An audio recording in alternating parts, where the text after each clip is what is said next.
അപ്പൊ മരം വെട്ടിക്കൊണ്ട് വന്നിട്ടാണ് ഞങ്ങൾ കഴിഞ്ഞോണ്ടിരുന്നത്. ഓ ശരി. അപ്പൊ ഈ കാട്ടിൽ പോയിട്ടുണ്ടല്ലോ, പാഴ്മരങ്ങളെല്ലാം വെട്ടി വിറകാക്കി നാട്ടിൽ മുഴുവൻ വിറ്റ് ആ പൈസ കൊണ്ടാണ് ഞങ്ങൾ ജീവിച്ചിട്ടിരുന്നത്. പാവടാ, അതാണ് കാട്ടിൽ പോയിട്ട് പാഴ്മരം വെട്ടി ജീവിക്കുന്ന ടീം.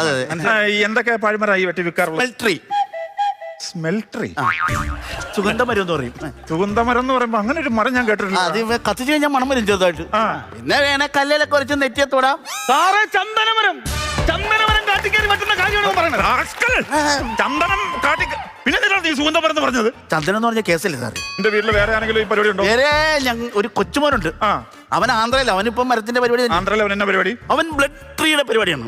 ബ്ലഡ് ട്രീ എന്ന് പറയുമ്പോ രക്തമരം, അങ്ങനെ ഒരു പരിപാടി.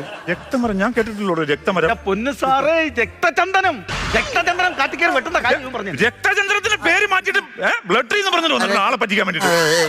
അവന്റെ പേരെന്നാ? അവന്റെ പേര് പുഷ്പരാജ്. താഴത്തില്ല സാർ. താഴെയല്ലോ, നീ പൊക്കിക്കൊണ്ട് വരുമല്ലോ ഓരോ കേസ്.